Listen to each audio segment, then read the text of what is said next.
Hello, my name is Bernardo. Welcome to YourGreatLifeTV.com, and today's episode is 3 Mighty Secrets to Never Have to Diet. And I'm talking about this because I think that the diet industry in the United States is not just a hoax, but it's a waste of time, money, energy, and life force for most people. And I'm going to give you 3 secrets that I consider, at least in my own life, important in order to never have to think about dieting again. The first one is to realize that diets do not work. No diet, no matter how great the diet is, works long term. I'm not saying that diets may not initially get you to lose weight, but I'm saying if that's your strategy for being fit, for getting healthy, forget it. It's not going to happen. Let me tell you why.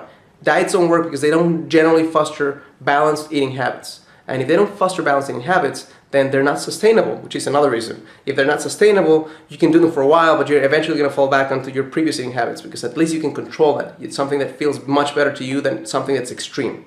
Another reason why diets don't work is because they actually target the effect of why people overeat, not the cause. The root cause of somebody overeats is not the effect. If you eat more than you should, there's many different reasons. Maybe you don't have the right information about it, but most likely there's something inside of you that's not made health a priority in your life. You value the instant gratification of food more than you do the long-term benefits of optimum health. And unless you change that around, things are not going to change for you, which leads me to my second secret. My second secret is understanding that in health, pretty much anything in life, but this is extremely true in health, 80% of being fit, of having the ideal body weight that you want to have, is psychology, 20% is mechanics. And the 20% of mechanics are extremely vital and important. Without the 20%, you're not going to get there. It's not just thinking your way through it. But I can definitely guarantee that without the 80% of psychology, nothing you try will ultimately last. No matter how much exercise you do, no matter how much healthy you eat, you're eventually going to go back to your predetermined weight that you feel comfortable with,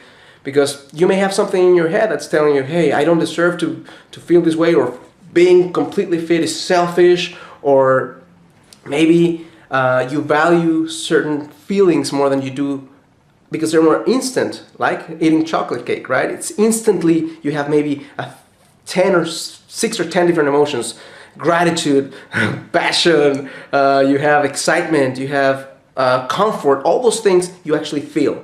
But if you actually think about just drinking a glass of water instead of eating the cake, you may actually just feel 1 or 2 things, maybe just think benefits, right? So if you want to switch that around, you have to feel the benefits of health, not just think them. Just as much as you feel the benefits of the chocolate in your body, if you're truly honest with yourself, you have to feel the benefits of long-term health. And you have to associate some type of pain to the eating habits that are not leading you to where you want to go. Because eventually, no matter how beautiful and how great and how sincere and how passionate you are, you cannot have optimum health unless you reach an ideal body weight, period.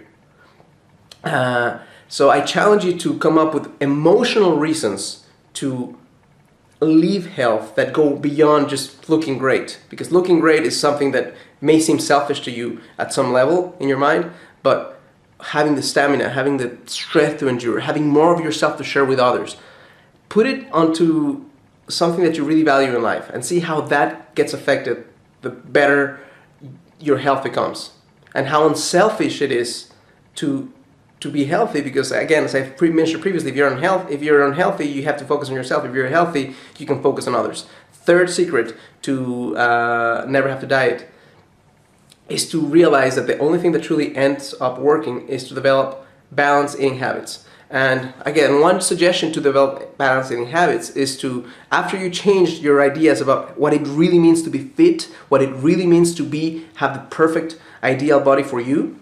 I'm not saying be a supermodel, I'm just saying be healthy in your own terms, but be real as well. If healthy in your own terms is 200 pounds overweight, I'm sorry to tell you, you're bullshitting yourself. The third one, as I'm saying right now, is if you want to develop balanced lifelong eating habits, follow someone who's actually done it. I mean, there's so many people that talk about this, and I'm not going to name names, but I've heard so many people talk about health and dieting, and they're damn overweight. So I wouldn't follow one of those persons. I would follow somebody who has some surplus of energy and has a healthy body and seems balanced for you. Because ultimately, if it seems too extreme, you're not going to eventually be able to pull it through.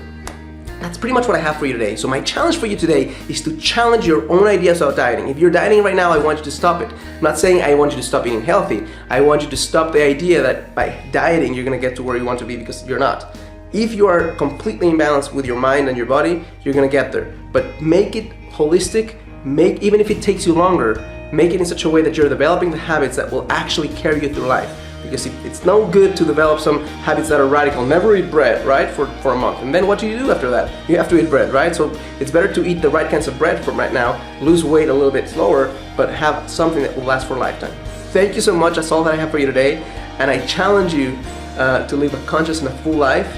But most importantly, today I challenge you to challenge your own beliefs about dieting and to stop dieting and start living. Thank you.